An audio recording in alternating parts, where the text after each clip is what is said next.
상담자 반응이 크게 두 가지. 내담자에 대한 반응. 일단 수용적 관점이 있죠? 그 다음에 수용과 대비되는 건 뭐예요?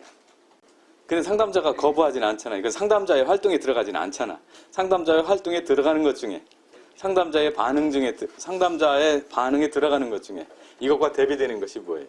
상담자가 회피하진 않잖아. 그죠? 수용과 대비되는. 이해돼요? 이 측면은 뭐예요? 자각하고 뭐 깨닫고 변화시켜주기 위해서 하는 거잖아요. 뭐 수용, 공감, 뭐 이해 이런 활동이 들어가죠.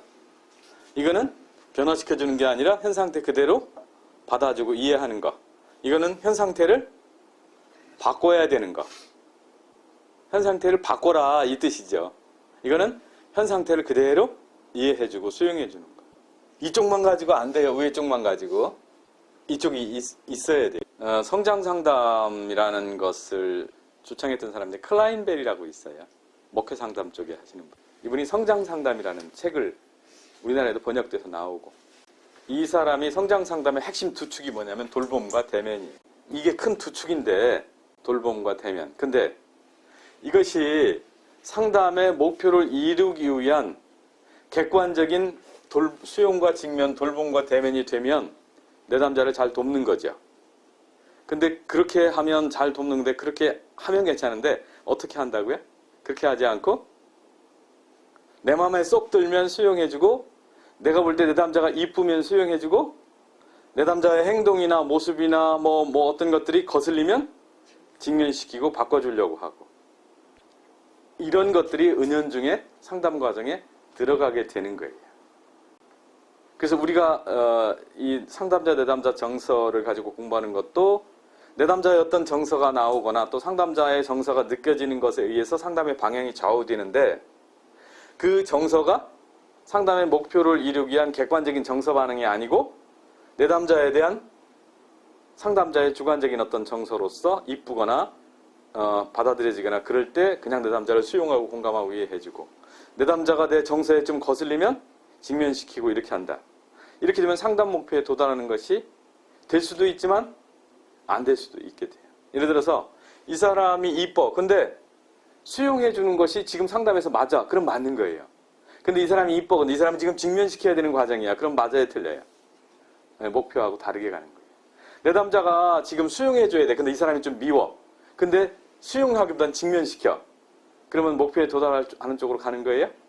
아닌 쪽으로 가는 거예요. 이런 것들에 결정적으로 개입하는 요소가 뭐냐면 감정, 정서. 수용이든 직면이든 돌봄이든 대면이든 이게 목표에 부합되도록 움직이는 것이 아니라 내 주관적인 것으로 인해서 방향이 틀어지는 핵심적인 요소가 우리의 감정 때문에, 우리의 정서 때문에. 상담자의 정서. 내담자의 어떤 감정이나 내담자의 행동이나 내담자의 모습이나 내담자의 목소리나 내담자의 어떤 것에서 일어나는 상담자의 정서가 이 방향을 좌우하게 하는 건데, 그래서 그것들이 부정적으로 작용되는 것들, 부적절하게 작용되는 것들을 우리가 인식하고 이해하고, 그래서 그것이 여기서 벗어나도록, 여기서 우리가 이 과정에서 벗어나도록 공부하는 과정이죠. 그래서 이런 점들을 우리가 이제 정밀하게 보는 거죠. 왜?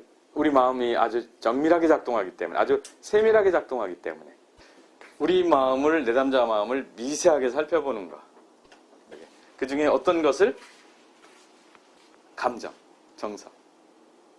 정서가 아주 미세하게 작동하죠. 순간 도망가고, 순간 덮고, 순간 바뀌고. 아주 미세하게. 이것에 의해서 또 방향이 좌우되고.